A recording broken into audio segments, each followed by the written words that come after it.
Welcome to the John Key Festival. We have rides, we have cake stalls, and we even have an incredibly fabulous man coming to join us tonight. Ladies and gentlemen, this is Vincent Eastwood, Mr. News, reporting from the John Key meeting. Just a little bit of information about John Key, who he is, who he used to be. He worked for 10 years in the New Zealand Foreign Exchange as a derivatives trader, and I think that during the 80s stock market crash, he sold a large quantity of New Zealand dollars and made a significant amount of money off of that.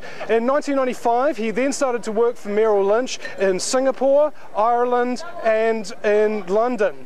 When he went to Ireland, it was because he was moving his bank offices of Merrill Lynch to assist 15,000 clients to avoid tax.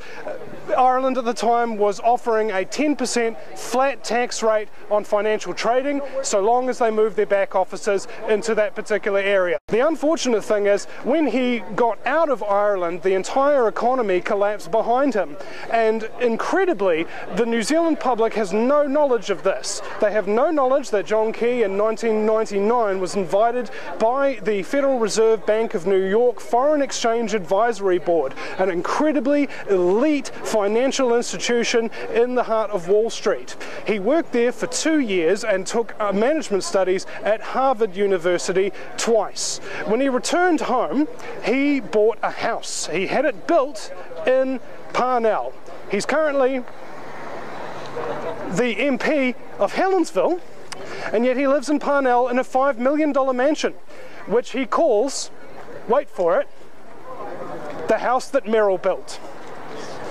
Now, he even admitted on breakfast television that derivatives, which he was a specialist in, were one of the chief causes of the 2008 financial crisis, of which he was a part. He's admitted this. So, in 2008, we elected John Key to save us from the debt crisis that he helped cause. And what did he do once elected to help save us from this debt crisis? You guessed it, he borrowed more money than all previous Prime Ministers in New Zealand history combined. We've gone from $8 billion in debt to $60 billion in debt, plus an extra off-the-books $112 billion of derivative debt. And that is a 2011 figure. It could conceivably be much higher than that.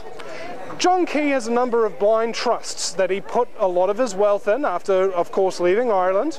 And the reason why John Key knows what's in his blind trusts, the reason why he let it slip one time while he was a little bit pissed that he owns a winery, is because he actually has 2 trusts.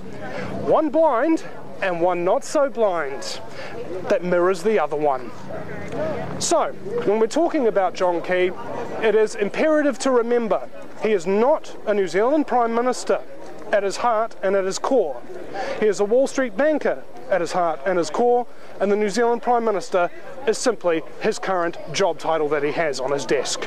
He's still working for Wall Street, which is why he will not let this country get out of debt until all its natural resources have been concealed and destroyed and given away to the foreign bankers that truly pull his chains. This is Vincent Eastwood, reporting from Helensville, Mr. News.